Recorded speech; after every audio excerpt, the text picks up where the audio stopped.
February wind off Lake Ontario cuts through everything. Your coat, your resolve, the last thin wall you'd built between yourself and the truth you'd been ignoring for years.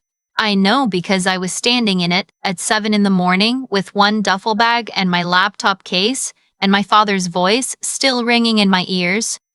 You want to live here, you follow our rules. Otherwise, find somewhere else. He hadn't even looked up from his coffee when he said it. I was 31 years old. I had $2.3 million sitting in a corporate account he didn't know existed, and I stood there in the driveway of the house I grew up in, the house on Lakeshore in Burlington, and I thought, okay then. But I need to back up, because none of this makes sense without the part that came before. The part my family never thought I'd talk about. I was 5 years old the first time I understood I was a burden. Not because anyone sat me down and said it. Kids don't get explanations. They get silences and looks in the particular way a room changes when you walk into it. My mother would go quiet when the subject of money came up. My father would leave, and somehow every time the silence pointed back at me. I found out why when I was 19 and went looking through old boxes in the basement. There was a medical file, mine, from when I was 5, and beneath it a letter from my father's accountant. He had withdrawn $85,000 from his RRSP early to cover my surgery costs. Penalties, taxes, the whole hit. It wiped out nearly everything they had saved at that point. I had a congenital heart defect. I almost died. I was 5. None of that was in my control. But my father had apparently decided at some point that it was. That my survival had cost him something he would never fully recover. He never said it out loud. Not then, not for years. But it lived in everything. The way my older sister got the new laptop for university while I got refurbished. The way my tuition was a loan while hers was a gift. The way they introduced her at family dinners and then sort of gestured in my direction. I stopped trying to make sense of it somewhere around 22. Instead, I made myself useful in another way. I got good, really good at technology. I'd been freelancing since my second year at McMaster, doing back-end development for small businesses, and by the time I graduated, I had 4 steady clients and a decent income. I kept it quiet, not out of strategy, just out of habit. You learn not to share things in a family that takes. I moved back in after graduation because my grandmother lived 2 streets over and she was 78 and starting to forget things. My parents knew this. They leveraged it. It just makes sense for you to be here to help out with grandma. And I believe that was the reason, at first. It felt like being needed, which was something I had never really felt before. What I didn't see was that I was also doing the grocery runs, the house maintenance scheduling, the insurance paperwork my father kept putting off, the weekend drives to Costco, the vet appointments for their dog. I was, without ever agreeing to it, the family's unpaid house manager, and the rent they charged me $900 a month, starting the second year, was non-negotiable. I paid it. I told myself it was fine. By 27, the freelance work had grown into something else entirely.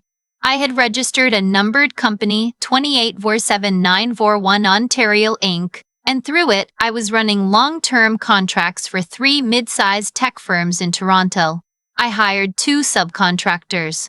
My net was comfortably above $300,000 a year. I drove a 2016 Civic I'd bought used, wore the same rotation of hoodies and jeans, and told my family I was doing okay with some contract work. My father once told my aunt I was floating around in tech stuff, nothing serious. I let him. The first real crack came on a Sunday in March. I came home to find my sister and her boyfriend at the kitchen table with my parents, and there was an energy in the room I didn't like. The kind that meant a decision had already been made and I was the last to know. My sister had just gotten engaged. She and her fiancé wanted to move in together before the wedding, and they needed a place. They were looking at rentals in Oakville, but the prices were brutal, my mother explained, with her particular blend of reasonableness and inevitability. And my room was the largest in the house with the ensuite. We thought, my mother said carefully, that you might want to look at getting your own place. You've been talking about independence anyway. I hadn't been. And Adrian and Marcus need stability right now. They're starting their lives. Adrian is my younger sister. She's 26. She has never held a job for longer than 14 months. I looked at my father. He was looking at his hands. When? I said. We were thinking, end of April. It was the 3rd of March. I didn't fight it. I know that might be hard to understand. Why didn't I just say something? Why didn't I explode or walk out in the moment? But here's the thing. I had spent my entire life in a house where expressing hurt was treated as an attack, where needing anything was weakness. I had gotten very good at going somewhere inside myself and waiting. So I said, I'll figure it out, and I went upstairs and I sat on the edge of my bed and I looked at the wall for a long time. Then I opened my laptop and started looking at condos. I found a place in Hamilton, a 2-bedroom on the 8th floor with a west-facing view, and I put in an offer within the week. I paid cash through my holding company. The transaction was quiet. I told no one. I started moving things out gradually, a box at a time, over the course of a month. Books, files, the good coffee maker I'd bought for my room. Nobody noticed, or if they did, they didn't say anything. 2 weeks before my move-out date, I went to check on my grandmother and found her confused about what day it was. Her medication half sorted on the counter. I called her doctor, got her a referral to a geriatric care specialist, and spent the next 4 evenings helping her set up a pill organizer system and a simplified weekly calendar. I notified my parents. They said they'd look into it. I privately arranged for a PSW to come by twice a week. I paid for the first 3 months before telling anyone. I mention this only because it matters later. The day I planned to finish moving out, a Thursday, I came home from an afternoon meeting in Toronto to find the street in front of the house blocked by a car I didn't recognize. A minivan with its side doors open, 2 guys carrying furniture out. Not their furniture. My chest of drawers, my record player, the small bookshelf I'd built myself from a kit in university. I walked inside. My mother was directing traffic in the hallway. She looked up when she saw me with an expression that was almost apologetic but not quite. Adrian and Marcus found a great deal on a sectional and they needed the space cleared today. We were going to call you. Those are my things. The chest we thought was an old one we were donating. The bookshelf. Honey, you never said it was yours. It's been in my room for 6 years. She picked up her phone. I went upstairs. The room was already half dismantled. My desk was still there, and my laptop, or it should have been. The bag was there. The laptop was not. I stood in the middle of the room and did the math very carefully. I had the company laptop in my car. That was safe. But the personal one that had been in my room had a locally saved copy of a client project I'd been working on, plus 4 years of personal writing. Not irreplaceable, technically, but mine. I went back downstairs. Where is my laptop? My mother looked up again, briefer this time. Marcus needed something to prop up the shelving unit temporarily. I'm sure it's in the garage. It was not in the garage. I searched the garage for 20 minutes. It was not anywhere. Marcus, when I texted him, replied, not sure what you're referring to, didn't touch anyone's stuff. I drove to my new condo in Hamilton with what I had. That night, I sat on the floor, no furniture yet, and filed a police report. I listed the laptop and the bookshelf and the record player. I listed my chest of drawers. I described the condition of each item.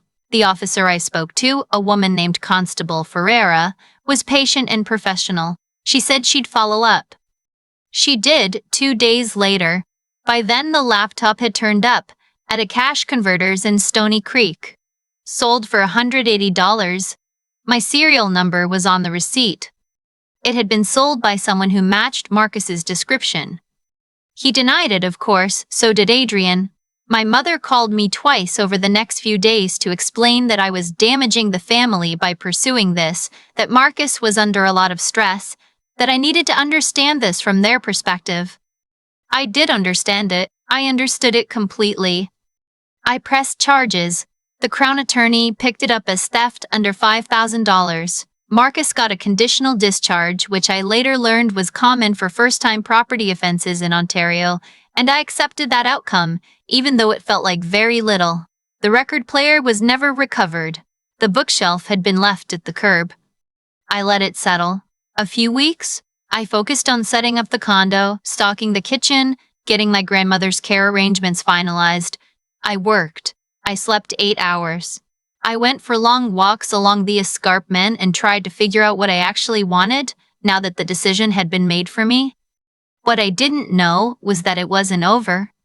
My accountant called me on a Tuesday in May. She had been doing a routine check and noticed something unusual. A credit application had been run against my personal SIN, not my corporate entity, my personal number. She'd flagged it because it came from a residential mortgage lender she didn't recognize.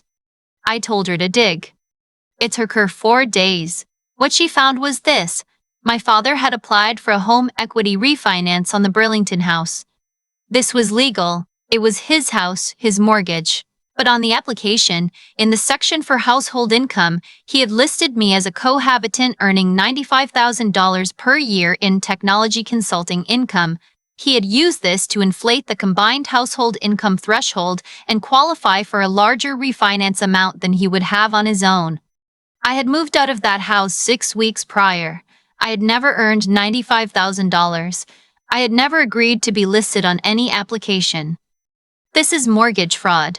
In Canada, misrepresenting income or occupancy on a mortgage application is a federal offense under the Criminal Code. It falls under fraud over $5,000, which carries a maximum of 14 years. The lender had already approved the refinance. He had received $140,000 in additional equity. My accountant sent me everything in a secure PDF. I sat with it for 3 days. I thought about calling my father. I thought about emailing him. I thought about writing some long, careful letter explaining what I knew and what it meant. I had that conversation in my head probably a dozen times. And every time I got to the end of it, I saw the same thing, him looking at his coffee, not looking up. So I called a lawyer instead. The lawyer, a woman named Helen who had been referred to me by a friend in finance, specialized in financial fraud. She was meticulous. She sat across from me for 2 hours and asked questions I had not expected. Had I ever signed anything with my father related to the property? No. Had I ever verbally agreed to be listed as a cohabitant beyond the period I'd lived there? No. Did I have documentation showing I'd moved out, lease on the new property, change of address with CRA, utility set up in my name? Yes, yes, and yes. She said we had several options. The cleanest was to report to FSRA, the Financial Services Regulatory Authority of Ontario, and simultaneously to the lender directly with documentation of the fraudulent application. I asked her what would happen to him. She was honest. It would depend on cooperation, prior history, the lender's response. He could face charges. He would certainly face financial consequences. The refinance could be clawed back. His credit would take a significant hit. I asked her how long. She said, "Let's start the clock now." We filed in June. The lender launched its own investigation. FSHRA notified us they'd received the report and would follow up within 60 days. My father received a formal notice from the lender in early July, a letter that required him to respond in writing to discrepancies in his application. He called me the morning he received it. It was the first time he'd called me since I moved out. "I need to understand what's going on," he said. His voice was different, smaller. "I think the letter explains it," I said. "Nessa." He hadn't called me that in years. "This is a misunderstanding. I put your name on there because you were living there. I didn't think." "I moved out in April, Dad. The application was filed in May." Silence. "The lawyers have everything," I said. "I'd suggest you talk to one." I hung up. My mother called that afternoon. Adrian called the next morning. My aunt, my father's sister, called 2 days after that. Each call was a variation on the same theme. I was being cruel. I was overreacting. I was tearing the family apart over paperwork. My aunt told me that my parents had sacrificed so much for me when I was little. that they'd paid for my medical care, that it hadn't been easy for them. I thought about what it would mean to answer that, to say, I know they paid, I know about the RRSP, I know what it cost, and I also know that a child does not owe her parents her silence for surviving. I thought about saying all of that. Instead, I said, I have to go, and I meant it. The investigation concluded in September. The lender required my father to repay $140,000 within 90 days or face formal default proceedings. The FSRA referred the matter to the RCMP Financial Crimes Unit. I was told by Helen that the referral did not guarantee charges, but it created a record. My father's mortgage was restructured at a penalty rate. His credit score dropped significantly. He sold the Burlington house in November. The market had softened. He didn't get what he'd hoped. He and my mother moved into a rental in Hamilton, not far from me, actually, though I didn't go looking for them. I heard from my grandmother. My grandmother, who by then was doing better, who had adjusted to the PSW visits and the simplified calendar and who told me on the phone every Sunday that she was fine, that she'd had soup, that she'd watched her show. She knew, in the way very old people sometimes know, that things had shifted in the family. She didn't ask me about it directly. She just said, one afternoon, you were always the serious one. I used to worry about you. I don't anymore. I thought about that for a long time after. There's a version of this story where I feel triumphant, and there are moments, I'll be honest, where I did. When Helen called me to say the lender had confirmed the clawback, when Marcus's conditional discharge showed up as a public record that Adrian couldn't explain away at a family dinner I wasn't at, when my father's voice went small on the phone. Those moments existed, and I'm not going to pretend they didn't. But mostly what I felt was tired, and then slowly, lighter.